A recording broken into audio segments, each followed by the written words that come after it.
La forêt est une richesse. Exercice numéro 2. La forêt est un lieu idéal pour les promenades. En m'appuyant sur le texte de lecture et sur l'image ci-contre, je donne 2 prescriptions randonneurs pour qu'ils la respectent. Regardez bien. Vous avez déjà lu le texte. Regardez l'image ci-contre. Ce qu'il faut faire, c'est qu'il faut respecter la forêt. Il faut aimer la forêt. Il faut aimer les animaux. Il ne faut pas faire des mal aux animaux. La forêt nous donne le bois, l'oxygène et une richesse naturelle. Il ne faut pas tuer les animaux de la forêt.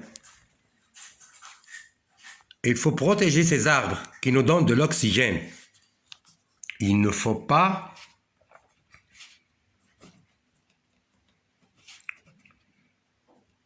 nuire aux animaux de la forêt.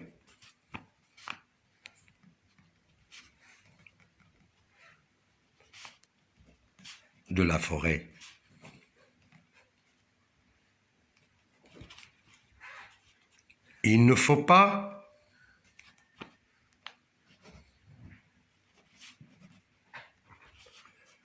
laisser le feu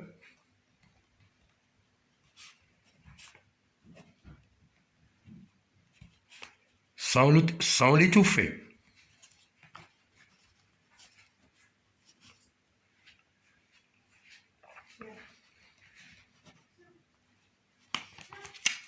C'est-à-dire, il ne faut pas faire le feu et partir et laisser brûler tout.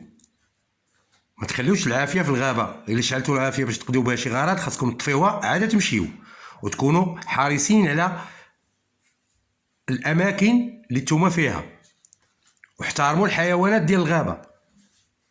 الغابه كتعطينا الاكسجين، كتعطينا الهواء، كتعطينا بزاف ديال الخيرات اللي هي حيوانيه، وكذلك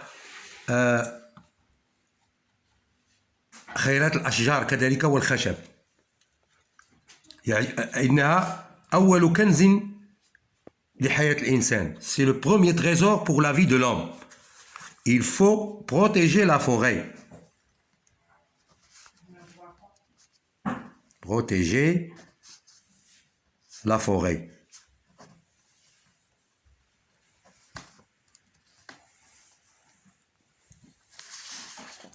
Je réinvestis. نعاودو نستثمروا الافكار ديالنا عاوتاني من جديد ونبدعوا. Je relis le texte de lecture puis je propose une petite description. نعاودو قراءة النص اللي عندنا لو تكست وغنديروا واحد ديسكريبسيون حنا اللي غادي نقترحوها. Une petite description صغيرة. Des personnes rencontrées par le narrateur et son ami. Qu'est-ce qu'ils ont rencontré? Ils ont rencontré le berger. Le berger sans troupeau. Un jeune berger avec son troupeau de chèvres, peut-être de moutons, peut-être de vaches. قطيع من البقر أو من الماعز أو من الأغنام. Puis après, ils ont rencontré le grand gardien avec son grand chien. Un gardien qui porte une redingote avec son chien blanc. يعني description. Le gardien et son chien Minot, par exemple, qui s'appelle Minot. Le berger et ses troupeaux.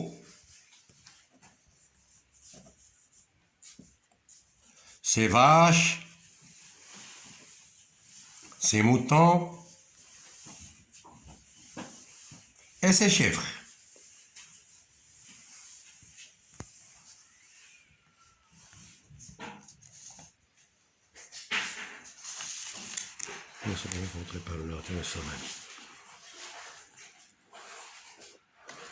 Peut-être ils ont rencontré encore une autre famille en pique-nique.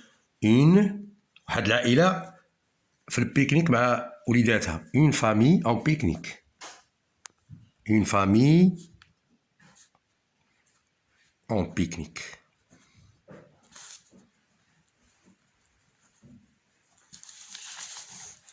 Des lieux visités. Ils ont visité tous les lieux, presque. Par exemple, si on revient au texte, ils ont visité la forêt en passant entre les arbres, ils ont traversé la forêt, ils ont traversé les sentiers, puis après ils ont rencontré les personnes que nous avons citées tout de suite. Voilà.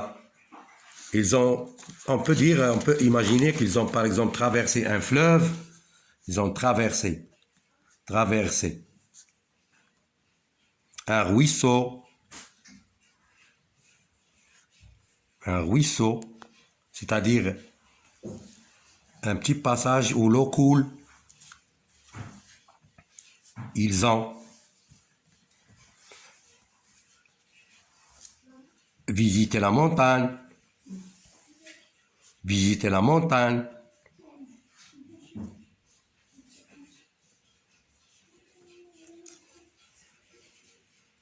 ainsi de suite, etc.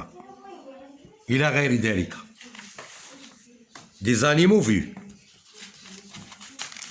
شكون هما الحيوانات اللي شافوهم. Ici dans le texte on a parlé d'insectes.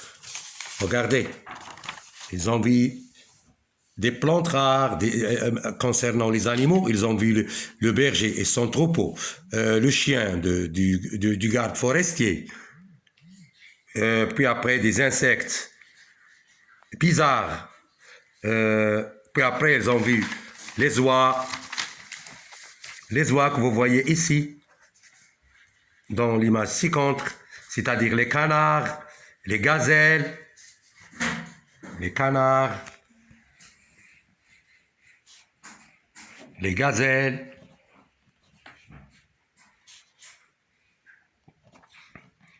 des singes, etc.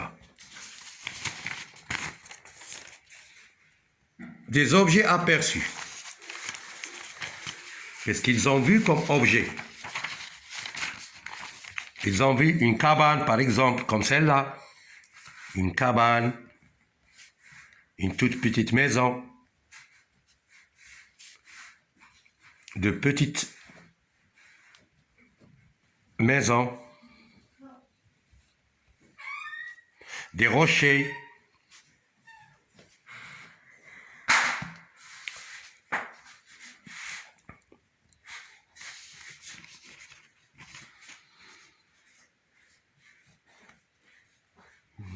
etc. Je m'évalue. يعني نقوم القيمه ديال الافكار ديالي وداك الشيء اللي استفدت من هذا التكست ومن هذا التكست الاخر ومن كل شيء. Après avoir lu le texte, fait mes exercices, je peux dire si ملي درنا هاد التمرينات وقرينا التكست مزيان وفهمناه واش يمكننا نقولوا على هاد لي كريتير. Oui ou non? Je sais distinguer les étapes d'un récit. Oui, je sais distinguer les étapes d'un récit. Parce que je connais le début du récit, les étapes du récit, c'est-à-dire tout le parcours qu'ils ont fait, la deuxième partie, et puis après, la fin du récit. Toujours dans la fin, c'est le retour. Le début, c'est le départ. بداية شي يلا غاديين شوية دوك المغامرات ولي زافونتير داكشي اللي شافوا دوك الاكتشافات ديالهم كاملين اش شافوا مع من تلاقاو واش كانوا تما واش داروا وعاد في الاخر الرجوع لو روتور. Je sais repérer les expressions du temps correspondantes. Bien sûr, on sait repérer les expressions du temps correspondantes. Les voilà, elles sont là. Regardez, depuis un matin février, la veille, 2 minutes après, pendant une demi-heure, etc. Tout ça, c'est des expressions du temps correspondantes. Oui. Je sais repérer les personnages d'un récit. Oui, je sais repérer les personnages d'un récit. C'est le narrateur qui part avec son ami d'abord. On connaît. Je sais dégager les temps verbaux utilisés dans un récit au passé. Oui, on connaît distinguer, dégager. Donc les temps verbaux utilisés dans un récit au passé. Il y a par exemple dans ce texte, il y a le passé il y a l'imparfait, il y a le passé simple plutôt, il y a parfois l'imparfait.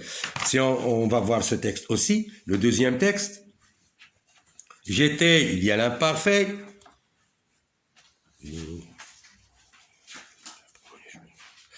Il y a l'imparfait, nous avions. Et ramasser, c'est aussi passé composé. Histoire de faire une décoration dans la maison, nous étions, c'est l'imparfait. Donc, il faut faire attention au temps où sont conjugués ces verbes. Donc, oui aussi. On sait dégager les temps verbaux utilisés dans un récit au passé. Oui.